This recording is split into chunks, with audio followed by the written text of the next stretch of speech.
சூரியகாந்தம். முன்கதை. விதியின் வசத்தால் தாயை இழந்த தமயந்தி இளம்பிள்ளை வாதத்தால் கால்களையும் இழக்கின்றாள். தன் தந்தையால் மாமா வீட்டிற்கு அனுப்பப்படும் தமயந்தி தன் தாயின் சகோதரியான காந்திமதியை சந்திக்கின்றாள். கணவனால் கைவிடப்பட்ட காந்திமதி தமயந்தியை எப்படியாவது படிக்க வைத்துவிட வேண்டும் என்று எண்ணுகிறாள். விதியின் வசத்தால் தமயந்தின் அப்பாவும் மலையாவில் இறந்துவிட தமயந்தின் வாழ்க்கை அவலத்துக்குள்ளாகியது. இனி காரியத்திலே ஒன்றும் உருப்படியாக சாதிக்க முடியாவிட்டாலும் வரட்டு அதிகாரத்துக்கு குறைச்சல் கிடையாது என்று கோபத்துடன் முணுமுணுத்த மோகனா ஆத்திரத்துடன் விறகு சொல்லி ஒன்றை மடக்கென ஒடித்து அடுப்பில் திணித்துவிட்டு எழுந்தாள். காலகாலத்தில் பெண்களை கட்டி கொடுக்காமல் படிக்கிற வைக்கிறாலாம் படிக்க.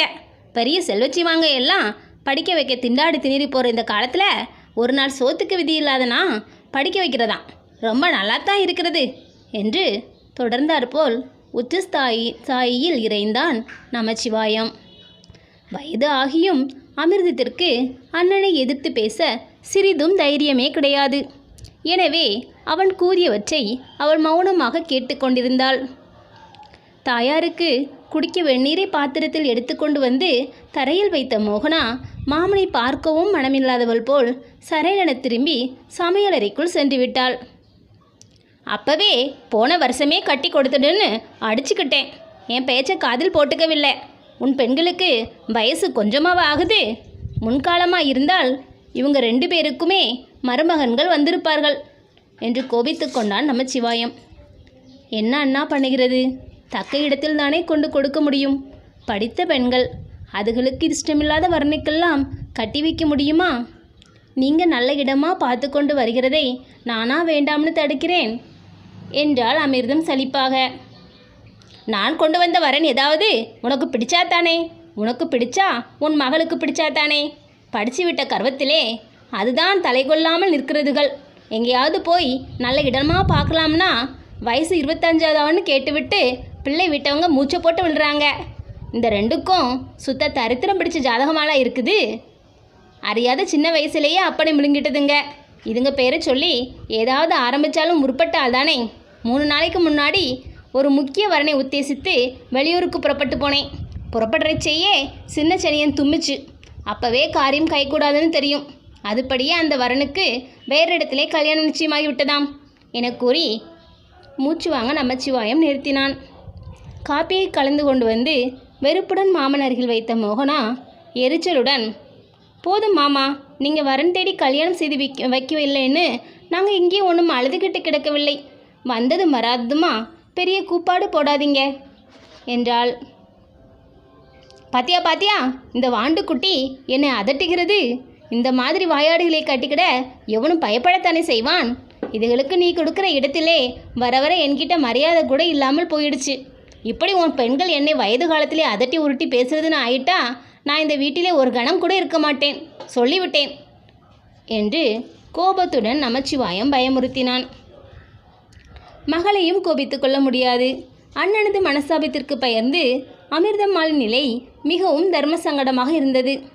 இந்த மோகனா, நீ சித்த சும்மா இரு, சிறுசா லட்சணமாக போய் உன் வேலையை கவனி என அன்புடன் கடிந்து கொண்டு விட்டு, அது கிடக்குது அறியா பொண்ணு, நீங்கள் அது பெருசாக ஏன் எடுத்துக்கணும் என சகோதரனுக்கும் சமாதானம் சொன்னாள். நமச்சிவாயம் கோபத்தை சிரமப்பட்டு அடக்கிக் கொள்கிறவன் போல் ஒரு முறை கவனித்துவிட்டு கண்களில் தீப்பொறி பறக்க மோகனாவை ஒரு தடவை வெறித்து பார்த்தான். பிறகு சகோதரி பக்கம் அதே முழுக்குடன் திரும்பி கூறினான். அமிர்தம், நான் பல தடவை உன்னிடம் சொல்லிவிட்டேன். வரன் விஷயத்தை போல இதையும் காதில் போட்டுக்கொள்ள மாட்டேன் என்கிறாய். இந்த தடவை வெளியூருக்கு போயிருந்த இடத்திலே அப்படியே ஒரு காரியமாக தேவநகர் வரை போக வேண்டியிருந்தது. இங்கே பெற்ற தாயார் நீ உன் குடும்பத்துடன் தரித்திரத்தில் தாண்டவம் ஆடுறே. அங்கே அத்தையம்மாளுக்கு ராஜயோகம் அடிக்கிறது. ஹாய்னு அவன் நிம்மதியாக பணத்திலே புரண்டுகிட்டு கிடக்கிறாள். தியாகராஜனுக்கு சொந்த வியாபாரத்திலே ரொம்ப லாபம் கண்டுவிட்டதாம். பெரிய பங்களா, கார், தோட்டம், துறவுன்னு ஒரே தடபடலாக இருக்கிறானா பையன். வண்டியிலே அந்த வழியாக போன போது அவன் பங்களாவை தாண்டி கொண்டு தான் போனேன். அப்பப்பா, என்ன வீடு அது! போ, வெளியிருந்து பார்க்குறதுக்கே கண்கொள்ளா காட்சியாக இருக்கிறது. என்னவோ நடந்தது நடந்து விட்டது, அதுக்குன்னு உறவு விட்டு போகுமா? நான் உன் சிறிய தாயார் பெற்ற தாயாரை போல 2 பெண்களை வச்சுக்கிட்டு சாப்பாட்டுக்கு இல்லாமல் திண்டாடிக்கிட்டு இருக்கேன். நடந்ததை மறந்து மன்னிச்சு எனக்கு ஒரு ஆதரவு காட்ட வேணும் அப்படின்னு நீ ஒரு கடிதாசி எழுதி போடுன்னு எத்தனை வாடி சொல்கிறது? சிறிய தாயார்னு உனக்கு அனுபவிக்க பாக்கியம் இருக்குது. நீ இருந்து அனுபவித்து ஆள வேண்டிய உன் சொத்து சுதந்திரத்தை அந்த காந்திமதி அனுபவிக்கிறாள். உனக்கு நான் சொன்னால்தான் காதில் ஏறுவதே இல்லையே என்றான் நமச்சிவாயம். உயிர் போனாலும் தியாகராஜனுக்கு அப்படி ஒரு கடிதாசி எழுத மாட்டேன்னு விஜயா பிடிவாதமாக இருக்கிறாள். நான் என்ன செய்யட்டும் என்று முனகினாள் அமிர்தம் வருத்தத்துடன். கார், பங்களா, தோட்டம் என்ற வார்த்தைகளை கேட்டதும் பிரமிப்புடன் மோகனா சமையலுக்குள்ளிருந்து ஓடி வந்து மாமன் முகத்தை ஆவலுடன் பார்த்து கொண்டு நின்றாள்.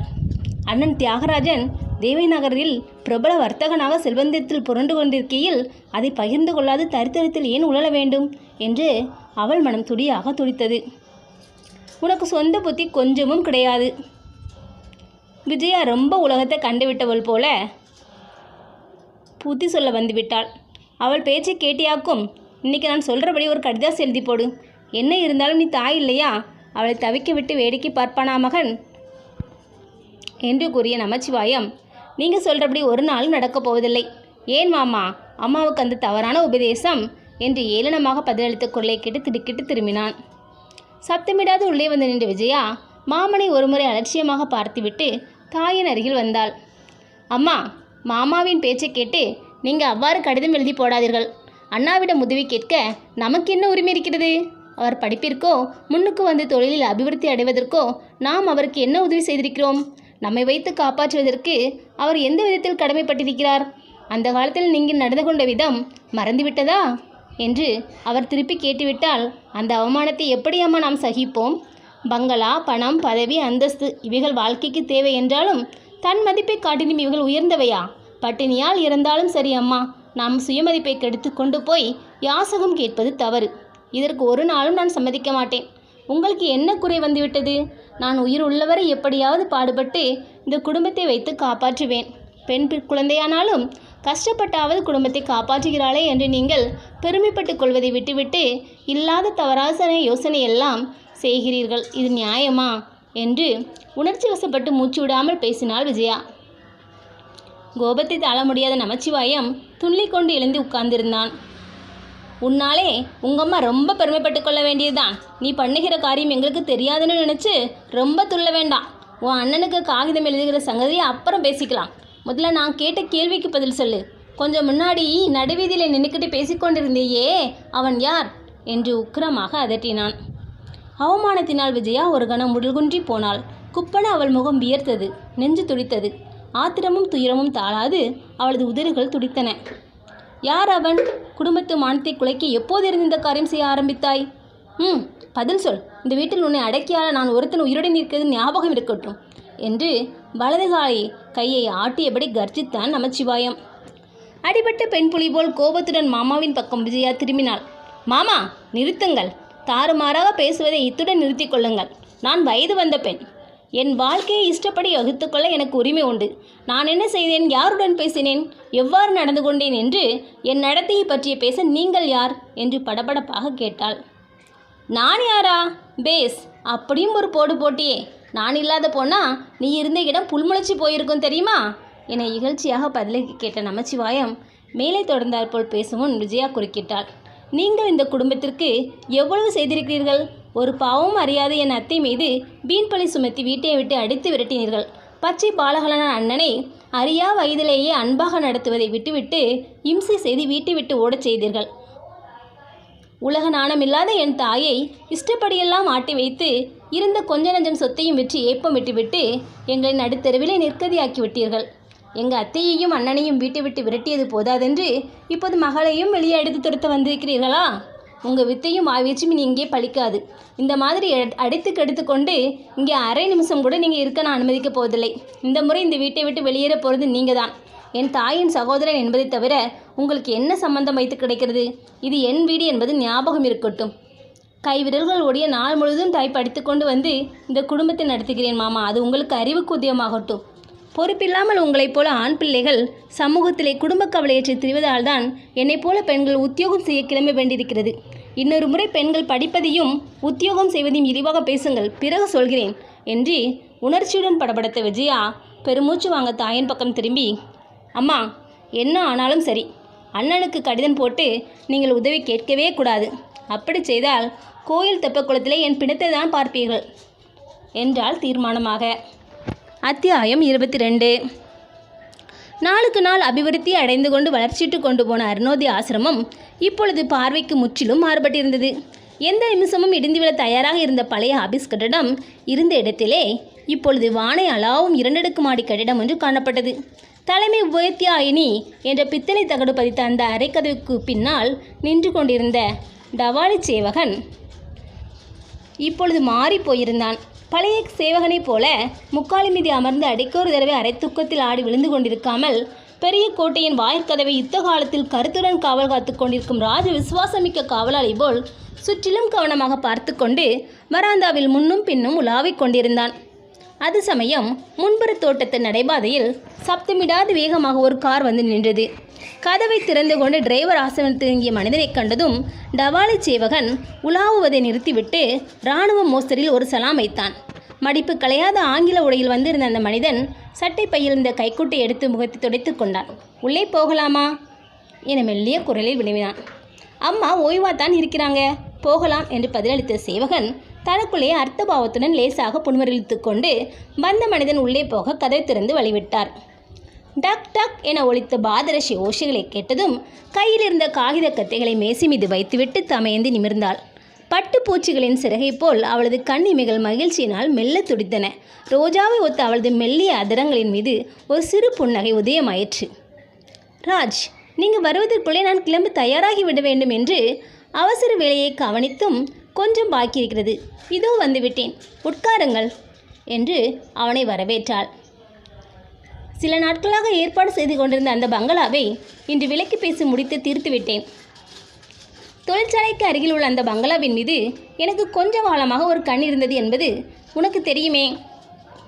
கைகாஸ் பவனம் என்ற அந்த பழைய பெயரை உடனடியாக மாற்றி வைத்துவிட்டேன்.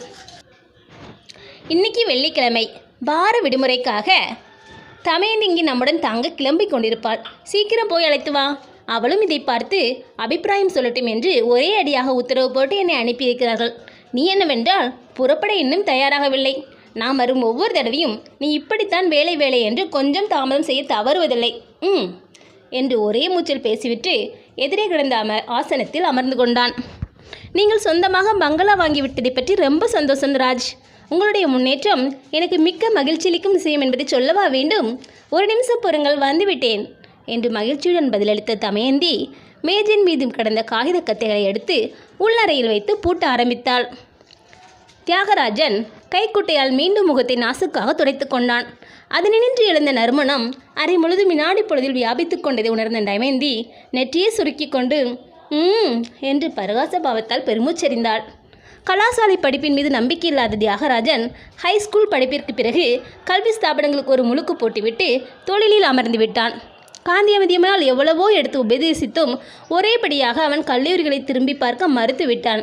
தமையந்தி கல்வி மீது காட்டிய கருத்திற்கு எதிராக தியாகராஜனுக்கு அதன் மீது ஏற்பட்டிருந்த அலட்சியம் கல்வியை மிக உயர்வாக மதித்த காந்திமதியின் உள்ளத்தை நோகச் செய்தது வாஸ்தவம். கல்வி என்றால் கலாசாலை படிப்பு ஒன்றுதான் என்றல்ல. மனிதன் பிழைக்க வழி தெரிந்து கொண்டு அபிவிருத்தி அடையும் எந்த தொழிலின் திறமையும் ஒரு பெரும் கல்வி என்று அவன் அத்தியிடம் அடிக்கடி தர்க்கம் செய்வான்.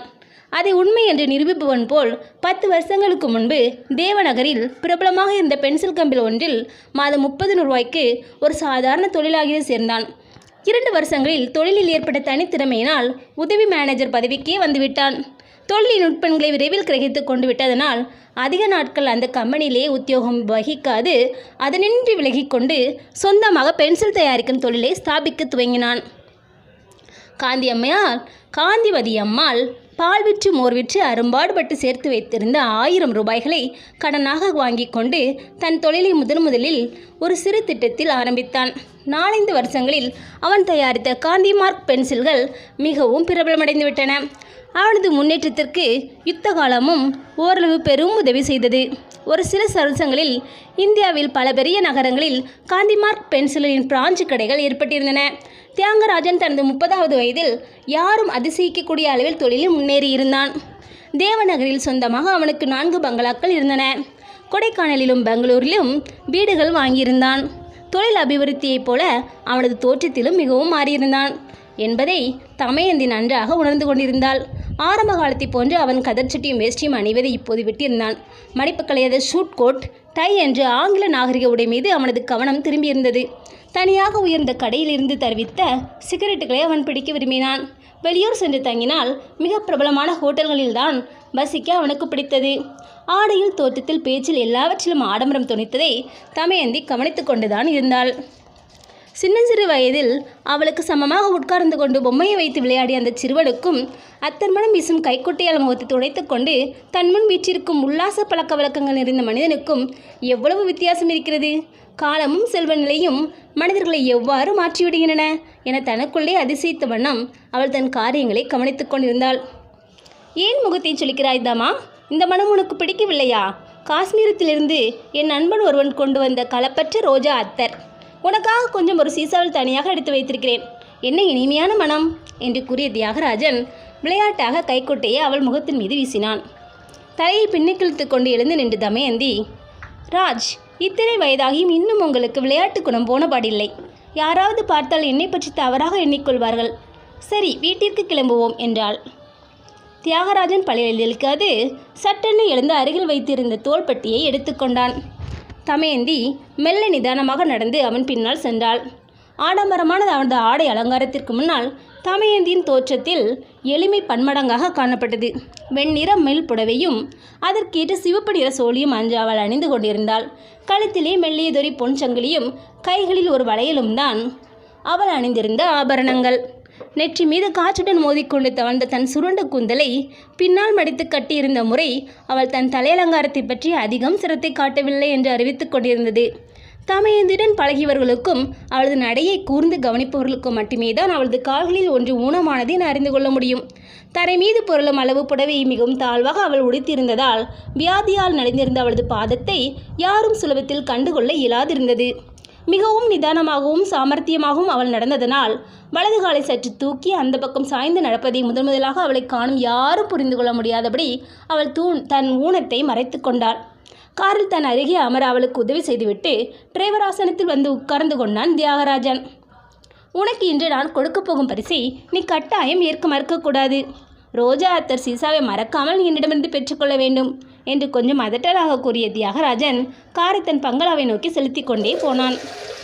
ராஜ், நான் அத்தர் சென் போன்ற வாசனை திரவியங்களை உபயோகிப்பதில்லை என்பது உங்களுக்கு தெரிந்த விஷயம்தானே? ஏன் இந்த சிரமம் உங்களுக்கு என்றாள் தமயந்தி பதிலுக்கு. இந்த முறை நீ என் பரிசை நிராகரித்தால் எனக்கு மிகவும் கோபம் ஏற்படும் தமா. அத்தை அவர்கள் புகழ்வது போல் உன்னிடம் பல நல்ல குணங்கள் இருந்தாலும் ஒரு பெரிய கெட்ட குணமும் கூடவே இருக்கிறது. உன் மேலே இருக்கும் அன்பால் அத்தை கண்களுக்கு அதுக்கு புலப்படுவதே இல்லை என்று சீற்றத்துடன் தியாகராஜன் கூறிவிட்டு காரை வேகமாக செலுத்தி கொண்டு போனான். சிறு கோபத்திற்கு கூட அவனது முகம் இரத்தம் போல் சிவந்து போவதை வேடிக்கை பார்த்து கொண்டு வீற்றிருந்த தமயந்தி, அது என்ன கெட்ட குணம், அதை சொல்லுங்கள், அறிந்து என்னை திருத்திக் கொள்ள முயற்சிக்கிறேன் என்றாள் பரிகாசமாக. திருத்திக் கொள்வது என்பது முடியாத காரியம். அது உன் இரத்தத்திலே ஊறி உடம்புடன் லயித்து கிடக்கிறது என்றான் அவன் கோபத்துடன். மேலே அவன் என்ன கூறப் போகிறான் என்று விரைவில் உணர்ந்து கொண்ட தமயந்தி பதில் பேசாது அவன் முகத்தை கனிவுடன் பார்த்து கொண்டு இருந்தாள்.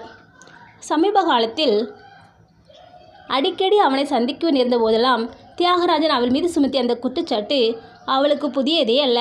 அடிக்கடி கேட்டு பழக்கப்பட்டதானாலும் அன்றைய தினம் அவள் மனம் அவனது கடுமொழிகளை கேட்டு சிறிது வருந்துத்தான் செய்தது.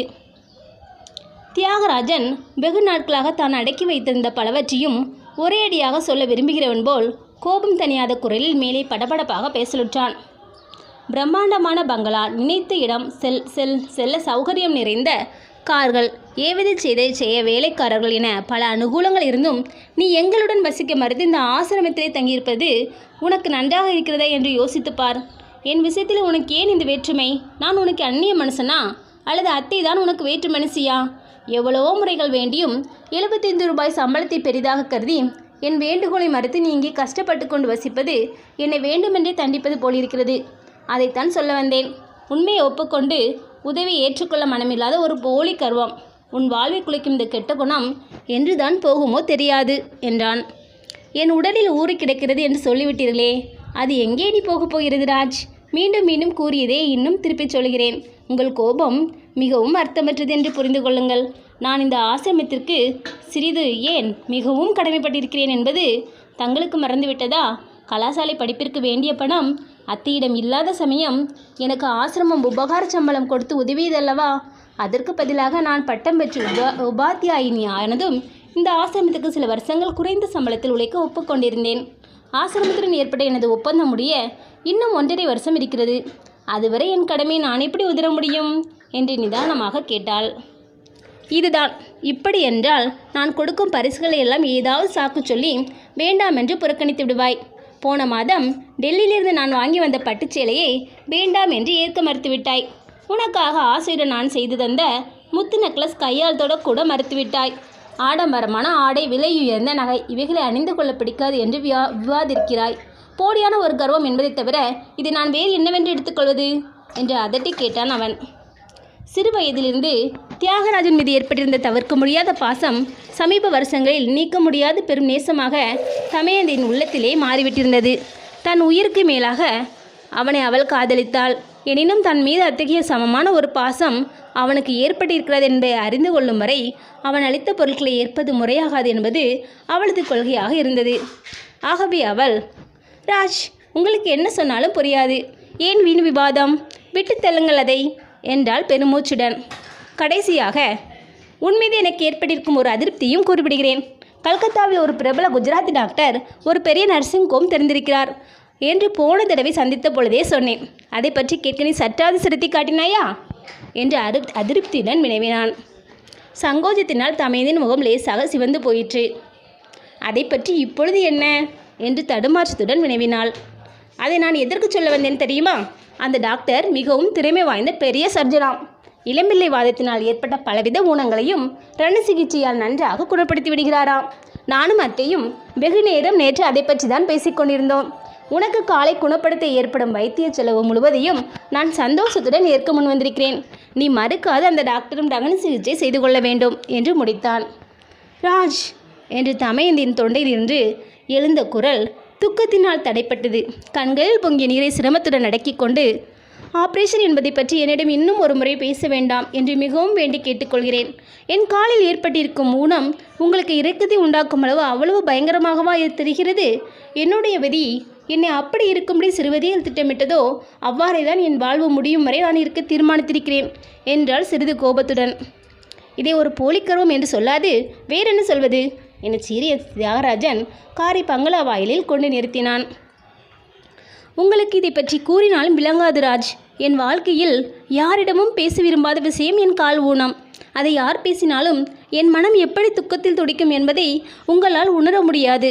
சிறு வயதிலிருந்து நான் இதை பற்றி எண்ணி எண்ணி உள்ளம் நைந்து போயிருக்கிறேன். ஆகவே ஊனம் என்னும் விஷயம் என் உள்ளத்திலே ஆறாத ஒரு பொன்ராஜ்.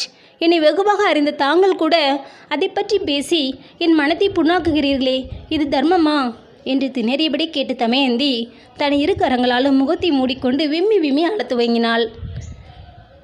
ஒரு சமயம் ஊனம் என்ற காரணம் பற்றி தியாகராஜன் தன்னை நேசிக்கவில்லையோ என்ற ஒரு சிறு சந்தேகம் அவள் உள்ளத்தில் எனவே அவள் மனம் அந்த வேதனையும் அவமானத்தையும் தாளாது குமுறியது. அவளது கண்ணீரை கண்டு பதபதித்து போன தியாகராஜன் பரிவுடன் அவள் அருகில் திரும்பி, தமா, நான் உன் நன்மைக்கு கூறியதை தவறாக எடுத்துக்கொண்டு வருந்துகிறாய். மன்னித்துக்கொள். நீ எங்களுடன் வந்து 2 நாட்களாவது இருந்து சந்தோஷப்படுத்துகிறாய் என நான் பெருமிதம் அடைகிறேன். நம் புதிய பங்களாவை நீ கண்டு ஆனந்தப்பட வேண்டுமென அவசரமாக உன்னை அழைத்து வந்தேன். நீ இப்படி கண்ணீர் விட்டால் என் மனம் எப்படி துன்பமடையும் தெரியுமா? இதோ பார், அத்தை கூட உள்ளிருந்து அவசரமாக வருகிறார்கள். கண்களை துடைத்துக்கொள். அவர்கள் முன் என்னை பெரும் குச்சுவாளை போல் விழிக்க வைத்து விடாதே என்றான் கனிவுடன். தமேந்து கண்ணு, வாடியம்மா, ஏண்டாப்பா, உடம்பு இழைச்சி போச்சு என்று பரிவுடன் விசாரித்த காந்திமதியம்மாள் வேகமாக வந்து காரில் நெருங்கி தமயந்தியை அணைத்து கொண்டாள். அத்தியாயம் 23. அந்த சம்பவத்துக்கு பிறகு நமச்சிவாயம் கோபம் சுலபத்தில் தணிந்துவிடவில்லை. தங்கையிடம் கூட பேச பிடிக்காதவனாக எழுந்திருந்து வாயிற் திணையிலே போய் உட்கார்ந்து கொண்டவன் இரவு வெகுநேரம் ஆகியும் சாப்பிட எழுந்து வரவே இல்லை. அமிர்தம்மாள் மிகவும் வேண்டிக் கொண்ட பிறகு தாட்சண்யத்தை காட்ட முடியாதவன் போல் முகத்தை கடுத்து கொண்டு இலைக்கு முன் வந்து உட்கார்ந்து கொண்டான். அன்றிரவு போஜனத்தின் பொழுது ஒருவரும் பேசவே இல்லை. பெரியவர் என்று மதிப்பில்லாமல் வாயில் வந்தபடி அண்ணாவை பேசிவிட்டாலே என்ன அசட்டு பெண் என்று தன் மூத்த மகளை எண்ணி மனதிற்குள்ளே நுந்த வண்ணம் வேண்டா வெறுப்பாக தனக்களித்த கஞ்சியை 2 வாயாக பருகி முடித்தாள் அமிர்தம். மாமா கொஞ்சம் சின்னலக்காரதான் என்றாலும் அவர் சொல்கிறபடி செய்தால்தான் என்னவாம். ஆனாலும் விஜயாவுக்கு இத்தனை கர்வம் ஆகாது என்று தனக்குள்ளே எண்ணி வெகுண்ட மோகனா அவசர அவசரமாக சோற்றி விழுங்கினாள். முருங்கைக்காய் சாம்பாரும் கத்தரிக்காய் பொரியலும் அன்று மிகவும் நேர்த்தியாக தயாரிக்கப்பட்டிருந்தன.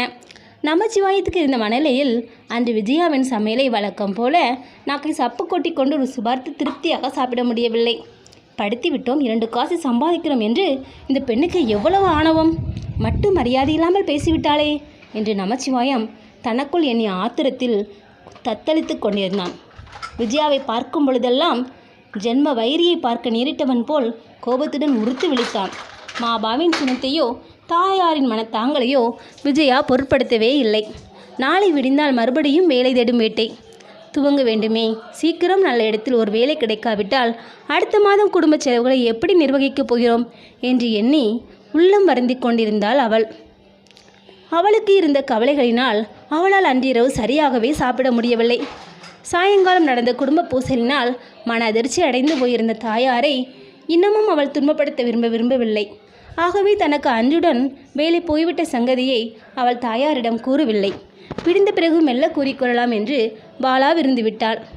காலை எழுந்ததும் அவசரமாக ஸ்நானத்தை முடித்துக்கொண்டு நெற்றி மீது பட்டையாக விபூதி தீட்டிக்கொண்டு பெரும் சிவபலமான தோற்றத்தில் நமச்சிவாயம் வெளியே கிளம்பி சென்று விட்டான். எங்கே போனான், எப்பொழுது வருவான் என்பதை அவன் யாரிடம் சொல்லிக்கொண்டு புறப்படவில்லை.